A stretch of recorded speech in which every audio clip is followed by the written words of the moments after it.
Hello pa. Hello nak. Kumusta kayo ng mga kapatid mo? Okay naman po kami dito pa. Mapansin ko, nakakaalala lang kayo kapag nagpapadala ko. Wala pa. Sige pa. Marami pa akong gagawin.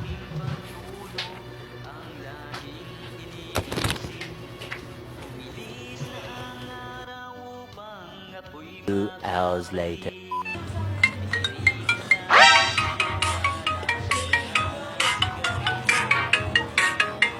Patay. Si Papa. Hello pa. Imaw, asan ka ba? Kanina pa ako tumatawag. Kasi pa. Yung kapatid mo, di ko nakakita. Yung sari-sari store ng mama mo, kumusta? Kasi pa. Yung tricycle, kumusta yung pasada? Patay. Nayari na. Yun nga ba't kinakatakutan ko? Videoan mo, para makita ko man lang. Hindi ko na alam kung dyan, nangyayari sa inyo. Parang may naamoy ako hindi maganda. Send ko na lang po mga picture pa. Siya, hintayin ko yung video. Huwag mong subukan. Masisira ang buhay mo. Patay na. A few moments later. Parang may naamoy ako hindi maganda. Matawag.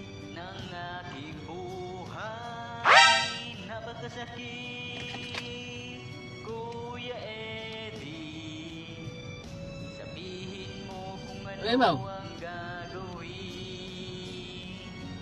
Ano ba yung pinag-send mo na picture dito? Pa. Sabi ko,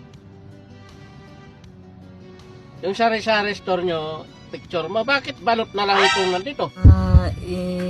Anong kasi pa Oh, sabi ko yung tricycle yung pinapapicture ko, Imaw. Bakit sikat-sikat na lang sa release yan? Oh, ito pa isa. Sino naman yung pansot na nasa likod nyo? Ang sabi ko, yung kapatid mo, picture mo o videoin mo para makita ko. Pansot yung nasa likod. At bakit naging tatlo kayo?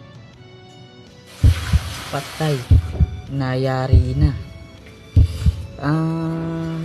Ayusin mo yan, Imaw. Teka lang pa, isa-isa. Magpapaliwanag ako, saglit lang.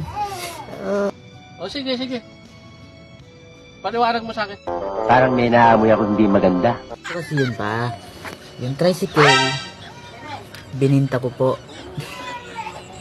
Tapos, yung pinagbintahan, yung sari-sari store natin, pinagawa ko pong warehouse.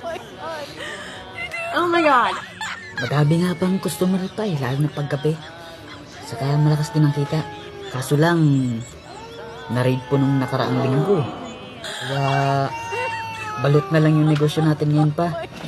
Tapos yung mga pinagbinta ng balot, pinagawa ko po ng habal-habal doon sa release ng tren. Alala pa, malakas naman yung kita Madami namang pasahero. Alam ko sino naman yung bansot na sa likod mo Huwag mong subukan. Masisira ang buhay mo. Yung bansot na nasa likod ko pa. Anak po yun ni Mama. Kaninong kay-share. Ninong! Tangina mo, nasan ka? Tapos, narinig ko pa sila sa kwarto. Sabi ni Mama, ayaw ko na sa helicopter niya. Gusto ko sa traktura mo. Oh my God!